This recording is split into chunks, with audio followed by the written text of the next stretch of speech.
அதுவும் கிடையாது. எல்லாம் ஜங்க் ஃபுட்டு, அந்த ஃபாஸ்ட் ஃபுட்டு, அது இதுன்னு முக்கியமாக அந்த மைதா ஐட்டம், பரோட்டா அதை சாப்பிட்றது. அதாவது மொத்தத்தில் மலத்தை வந்து கட்ட வச்சாலே எல்லா பிரச்சனையும் வரும், மூலம் உட்பட, பௌத்திரம் உட்பட. அதனால பார்த்தீங்கன்னா இரவு உணவுக்கு பின்னாடி பசும்பாலில் ஒரு ஒரு டீஸ்பூன் அளவு கலக்கி உள்ளுக்கு குடிக்கலாம் உணவுக்கு பின்னாடி. இது பார்த்தீங்கன்னா உணவுக்கு முன்னாடி வெந்நீரில் ஒரு 1/4 ஸ்பூன், ஒரு கிராம் அளவு இந்த சூரணத்தை உள்ளுக்கு எடுத்துக்கலாம். ஐயா, இன்றைக்கி நிறைய பேர் சொல்கிற ஒரு விஷயம் என்ன, ஐயா நான் பைல்ஸ்க்காக ஆப்ரேஷன் பண்ணேன், நல்லாயிடுச்சுன்னு தான் நினச்சேன், திருப்பி வந்துருச்சு அப்படின்றாங்க. ஆப்ரேஷன் பண்ணாலும் திருப்பி வருது இல்லையா, அவங்களுக்கு நீங்கள் என்ன சொல்லுறது? மறுநாளே பார்த்தீங்கன்னா மோஷன் அவ்வளோ ஃப்ரீயாக வரும். அந்த ரத்தத்தோடு வருது பாருங்க மலம், ரொம்ப ஸ்ட்ரெயின் பண்ணி முக்கி போகிறதெல்லாம் நடக்காது. மறுநாளே ஃப்ரீயாக போவோம், அந்த ப்ளீடிங்கே ஆகாது.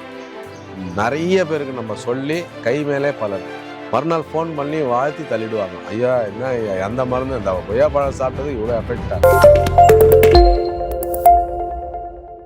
இயற்கையை மருந்து சேனலுடைய மேலும் பல பதிவுகளை தெரிந்து கொள்ள இந்த சேனலை சப்ஸ்கிரைப் செய்யவும், பெல் பட்டனை அழுத்தவும். மேலும் மருத்துவரின் ஆலோசனை பெற இந்த வீடியோவில் உள்ள எண்ணிற்கு தொடர்பு கொள்ளவும். இயற்கை மருந்து வணக்கம். நம்முடைய அருகில் பாரம்பரிய சித்த வைத்திய மதிப்புக்குரிய வெங்கடேஷ் ஐயா இருக்காரு. இன்னைக்கு நிறைய பேருக்கு பைல்ஸ், உள் மூலம், வெளி மூலம், பௌத்திரம், ஃபிஸ்டுலா, ஹானஸ் பிசர், அதுக்கப்புறம் சீல் மூலம், ரத்த மூலம், இப்படி நிறைய வகைகள் இருக்குது. இதுக்கு சித்த மருத்துவத்துக்கு என்ன மாதிரியான வழிமுறைகள் இருக்குது, அல்லது வீட்டில் இருந்து என்ன மாதிரியான உணவு முறைகளில் நம்ம சாப்பிட்டு சரி பண்ணலாம் அப்படின்ற முழுமையான தகவலை இந்த வீடியோவில் தெளிவாக பார்க்க போகிறோம். வாங்க வீடியோக்குள்ள போகலாம். நம்முடைய சேனலில் பார்த்தீங்கன்னாக்க நிறைய வீடியோக்கள் பார்த்தீங்கன்னா நிறைய நோய்களுக்கு நிறைய வீடியோக்கள் பதிவேற்றம் செஞ்சுருக்கோம். இன்றைக்கி ஒரு முக்கியமான வீடியோவை பதிவேற்றம் செய்ய போகிறோம். என்ன அப்படின்னு சொன்னால் பைல்ஸ். இந்த மூலத்திற்கு என்ன மாதிரியான மருந்துகள் ஐயா கிட்ட இருக்குது, இல்லை என்ன மாதிரியான மருத்துவ முறைகளை நாம் வீட்டிலிருந்தே கையாளலாம் அப்படின்ற தகவலை இந்த காணொலியில் பார்க்க போகிறோம். ஐயா வணக்கம். ஐயா வணக்கம். ஐயா எப்படியா இருக்கீங்க? நல்லா இருக்கேங்க ஐயா. ஐயா, நிறைய பேருக்கு இன்றைக்கி பைல்ஸ், இந்த பைல்ஸ்னால நிறைய அவதிகள் படுறாங்க. ஒரு சிலருக்கு ரத்தமாக போகுது, ரத்தம் மூலன்றாங்க, சீல் மூலன்றாங்க, அப்புறமா உள் மூலம், உள்ளிருந்து அந்த கட்டிகள் வெளியே வர்றது, அது மாதிரி வெளியவே அந்த கட்டிகள் இருக்கிற மாதிரி இருக்குது, வெளி மூலம், இப்படிலாம் எண்ணற்ற வகைகள் இருக்குது. ஃபிஸ்டுலா, அப்புறமா ஆனஸ் பிசரு, பௌத்திரம், இதெல்லாம் பார்த்தீங்கன்னாக்கா பௌத்திரன்றது அந்த ஆசன வாய் பக்கத்தில் ஒரு குறிப்பு மாதிரி வந்து அதில் சீலும் நீரும் வடிஞ்சிட்டே இருக்கும். ஒரு சிலருக்கு ரத்தமும் வடியும், ஒரு சிலருக்கு ஒரு மாதிரியான ஸ்மெல் அடிக்கும், இப்படியெல்லாம் இருக்குது. இதுக்கு சித்த மருத்துவத்தில் என்ன மாதிரியான மருந்துகள் நீங்கள் கண்டுபிடிச்சிருக்கீங்க? வீட்டில் இருந்தபடியே என்ன மாதிரியான உணவுகள் எடுத்தால் ஓரளவுக்கு அதை சரி பண்ணலாம்? முதல்ல நம்ம நோய்க்கான மருந்தை தேடுறதுக்கு பதில் அது ஏன் வந்துச்சு, ஃபர்தராக அது வராமல் இருக்கிறதுக்கு நம்ம என்ன பண்ணலாம் அப்படிங்கிறத தெரிஞ்சுக்கிட்டாலே இது வந்து கண்டினியூ ஆகாது. இப்போ மருந்து எடுத்து சரி பண்ணாலும் திரும்பி வரும். அப்போ ஏன் வருதுன்னு தெரிஞ்சுக்கிட்டு அதை நம்ம வந்து அவாய்ட் பண்ணோம்னா, அதை வந்து அதாவது முன்னெச்சரிக்கையாக தடுப்பு முறைகள் இருக்குது. அப்போ ஏன் இது மூலம்ங்கிறது என்ன, ஏன் வருது அப்படின்னா உடல் சூடு. இப்போ உடல் சூடு வர காரணம் என்ன அப்படின்னா, அதிகமாக ஒரே இடத்துல உக்காந்துக்கிட்டு வேலை செய்வாங்க. வாட்ச் ரிப்பேரு, டிவி மெக்கானிக்கு, தென் வந்து ஐடி பீப்புள்ஸு சிஸ்டத்துலேயே உக்காந்துருப்பாங்க. அப்புறம் ஓட்டுநர்கள், வாகன ஓட்டுநர்கள், இவங்களுக்கெல்லாம் பார்த்திங்கன்னா அதிகமான உக்காந்துக்கிட்டே செய்வாங்க. அதை விட முக்கியமானது நேத்திரம் வழியாக, கண் வழியாக எனர்ஜி, பிராணன் நஷ்டம் ஆக ஆக மூலச்சூடு அதிகமாகிட்டு மூல நோய் வரும். அதனால் அதிகமாக பார்வைக்கு, கண்ணுக்கு வேலை கொடுக்குறவங்க, அதிகமாக உக்காந்துக்கிட்டே ட்ராவல் பண்ணுறவங்களுக்கு இந்த மூலச்சூடு அதிகமாகும். தவம் பண்ணுறவங்க, உண்மையாகவே ஒரு தவம் பண்ணுறவங்க அதை உள்ள அகசாதனை பண்ணி உள்ளுக்குள்ளே போகிறாங்கன்னு சொன்னால் அவங்களுக்கு 50-100 கட்டி கூட வரும் ஆசன வாயில். ஏன்னா அந்த மூலச்சூடு அதிகமாகும். அதனால தான் நம்ம முன்னோர்கள் சித்தர்கள் சொல்லியிருக்காங்க, தவம் பண்ணணுன்னா முதல்ல இந்த மூலச்சூடு அதிகமாகாத அளவுக்கு உண்டான மருந்துகளை தெரிஞ்சு வச்சுக்கோங்க. செஞ்சு வச்சுக்கிட்டு தான் தவத்திலே உட்காரணும், தியானமே பண்ணணுன்றாங்க.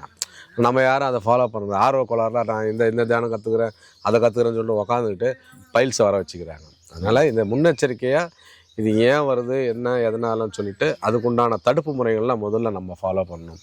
வாரத்துக்கு ஒரு முறை அந்த எண்ணெய் தேய்ச்சி தலைக்கு குளிக்கிறது, அதிகமான உஷ்ண பதார்த்தம், பித்த அதிகம் உள்ள உணவு வகைகள்லாம் குறைச்சிக்கணும், நார் சத்து உள்ளதை எடுத்துக்கணும், எளிதில் ஜீரணமாகக்கூடிய உணவு முறையை, டயட்டை ஃபாலோ பண்ணணும்.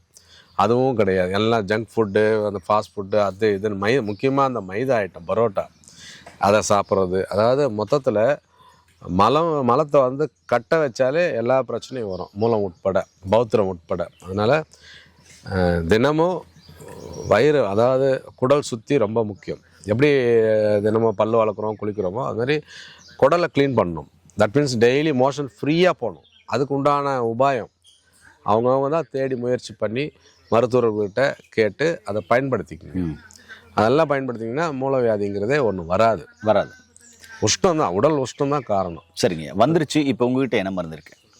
நம்ம வந்து இந்த பைல்ஸ் ரெமெடி அப்படின்னோம்னா இது வந்து பார்த்திங்கன்னா இந்த வெளிர் நிறத்தில் இருக்குது, மஞ்சள் நிறத்தில். இந்த எண்ணெய் ஒன்று, இது காலையில். இது வந்து பார்த்திங்கன்னா இரவு உணவுக்கு பின்னாடி பசும்பாலில் ஒரு டீஸ்பூன் அளவு கலக்கி உள்ளுக்கு குடிக்கலாம் உணவுக்கு பின்னாடி. இது பார்த்திங்கன்னா உணவுக்கு முன்னாடி வெந்நீரில் ஒரு 1/4 ஸ்பூன், அதாவது 1 கிராம் அளவு இந்த சூரணத்தை உள்ளுக்கு எடுத்துக்கலாம். இது ரெண்டும் எடுத்துகிட்டு வந்தீங்கன்னு சொன்னால் இது மலமிளக்கியாக வேலை செய்யும். இதில் இன்னொரு விஷயம் என்ன, இந்த 2 எண்ணெயில் அப்படின்னா பௌத்திரம், புற்றுநோய், ஆசன வாயில் வரக்கூடிய புற்றுநோயை கூட இது சரி பண்ணும். அந்த அளவுக்கு நல்ல அருமையாக வேலை செய்யக்கூடியது. இது பௌத்திரத்துக்கும் யூஸ் பண்ணலாம். பௌத்திரத்துக்கு இதுக்கு மேலே வந்து குங்குளிய வெண்ணெய், அப்புறம் இன்னொரு மாத்திரை கொடுப்போம், அதை செட்டாக பயன்படுத்திக்கிங்க. ரெண்டுத்துக்கும் ஒரே மருந்து தான். பௌத்திரத்துக்கு மட்டும் ஒரு 2 மருந்து எக்ஸ்ட்ரா ஆட் ஆகும். இதை எடுத்து பயனடைங்க. நல்லா அருமையாக வேலை செய்யும். வீட்டு குறிப்பு, அதாவது மருந்தை தவிர்த்து வேறு ஏதாவது சொல்லுங்கள் அப்படின்னு கேட்டிங்கன்னு சொன்னால் ப்ராக்டிக்கலாக அனுபவத்தில் சொல்லக்கூடியது. நான் ஏற்கனவே வீடியோவில் பதிவு போட்டிருக்கோம் நம்ம காணொலியில். வாரத்துக்கு 1 முறை அல்லது 4 நாளைக்கு 1 முறை மதிய உணவை கட் பண்ணிடணும், ஸ்கிப் பண்ணிடணும். மதிய உணவு சுத்தமாக விட்டுட்டு அதுக்கு பதில் நாட்டு கொய்யா, பழுத்த பழம், உங்களால் எத்தனை சாப்பிட முடியுமோ சாப்பிடுங்க. மறுநாளே பார்த்தீங்கன்னா மோஷன் அவ்வளோ ஃப்ரீயாக வரும். அந்த ரத்தத்தோடு வருது பாருங்கள் மலம், ரொம்ப ஸ்ட்ரெயின் பண்ணி முக்கி போகிறதெல்லாம் நடக்காது. மறுநாளே ஃப்ரீயாக போவோம், அந்த ப்ளீடிங்கே ஆகாது. நிறைய பேருக்கு நம்ம சொல்லி கை மேலே பலன். மறுநாள் ஃபோன் பண்ணி வாழ்த்தி தள்ளிடுவாங்க, ஐயா என்ன எந்த மருந்து, இந்த கொய்யா பழம் சாப்பிட்டது இவ்வளோ எஃபெக்ட் ஆகும். ஆனால் நல்லா இருக்குன்னு சொல்லிட்டு தினமும் எடுக்காதீங்க. அதிகமாக கோல்டு, சளி பிடிக்கும். அதனால் ஒரு 4 நாளைக்கு ஒரு தடவை இல்லை 3 நாளைக்கு ஒரு தடவை மதிய உணவு அறவே விட்டுட்டு வெறும் கொய்யா பழம் மட்டும், கணக்கெல்லாம் பார்க்காதீங்க. அவங்களால எத்தனை பழம் சாப்பிட முடியுமோ வயிறு முட்டை சாப்பிடுங்க, ஒன்றும் பண்ணாது. மறுநாள் அவ்வளோ ஃப்ரீயாக இருக்கும், ரிப்பீட் ஆகாது. திரும்ப அந்த ரத்தத்தோட மலம் வர்றது தடுக்கப்படும். ஐயா, இன்றைக்கி நிறைய பேர் சொல்கிற ஒரு விஷயம் என்ன, ஐயா நான் பைல்ஸுக்காக ஆப்ரேஷன் பண்ணேன், நல்லாயிடுச்சுன்னு தான் நினச்சேன், திருப்பி வந்துருச்சு அப்படின்றாங்க. ஆப்ரேஷன் பண்ணாலும் திருப்பி வருது இல்லையா, அவங்களுக்கு நீங்கள் என்ன சொல்ல விரும்புகிறீங்க? அதை தான் நம்ம இந்த காணொலி ஆரம்பத்திலே நம்ம சொன்னது. தடுப்பு முறைகள் ரொம்ப முக்கியம். ஆப்ரேஷன் பண்ணாலும் சரி ஆகாது. எப்போ சரியாகாதுன்னா நம்ம சொன்ன அந்த பேலன்ஸ்டு டயட், சரிவிகித உணவு முறை, டைம் மேனேஜ்மெண்ட்டு, அதுக்கப்புறம் இந்த வேலை நிமித்தமாக உடல் சூடு அதிகமாகும். ஃபவுண்ட்ரியில் வேலை செய்வாங்க ஒரு சிலர். இந்த மாதிரி வேலையை பொறுத்து, அதே மாதிரி மனக்கிலேசம், அதிகமாக டென்ஷன் இருந்தாலும் மூளைச்சூடு அதிகமாகும். கான்செப்ட் என்னென்னா, மூளைச்சூடு அதிகமாகாத அளவுக்கு நம்ம உணவு முறை, வாழ்வியல் முறையை சரி பண்ணிக்கணும். சரி பண்ணாமல் நீங்கள் எத்தனை ஆப்ரேஷன் பண்ணாலும் சரியாக ரிப்பீட் ஆகிட்டு தான் இருக்கும். திரும்ப திரும்ப மூலம் வந்துக்கிட்டே தான் இருக்கும். வராதது அவங்கவுங்க கையில் தான் இருக்குது. உணவியல் முறையில், வாழ்வியல் முறையில் நம்ம சரி பண்ணால் மட்டும்தான் இது சரியாகும். மருந்துங்கிறது இப்போதைக்கு உண்டான தீர்வு தான். நிரந்தர தீர்வு நம்மளுடைய உணவு முறையில் தான் இருக்குது. இளைஞர்களே, நிரந்தர தீர்வு அப்படின்னாக்க எந்த நோயும் வரக்கூடாதுன்னா நம்முடைய உணவியல் முறை, வாழ்வியல் முறையில் தான் இருக்குது அப்படின்றத அழகாக புரிய வச்சிருக்காரு. உங்களுக்கும் பைல்ஸ் இருக்குது அப்படின்னு சொன்னால் இந்த வீடியோவை ஷேர் பண்ணுங்கள். இந்த கீழே போகிற நம்பருக்கு இந்த மருந்துகளை எடுத்துகிட்டு நோய் நொடி இல்லாமல் ஆரோக்கியமாக இருங்க. இல்லைனா அருகில் இருக்கிற சித்தா டாக்டர் நீங்கள் கன்சல்ட் பண்ணி தொடர்ந்து நீங்கள் ஃபாலோ பண்ணும்போது கண்டிப்பாகவே பைல்ஸ் மட்டும் இல்லை, எல்லா நோய்களும் ரிவல்ஸ் பண்ணிட முடியும். மீண்டும் இன்னொரு அருமையான பதிவு சந்திக்கலாம். நன்றி, வணக்கம். வணக்கம் ஐயா.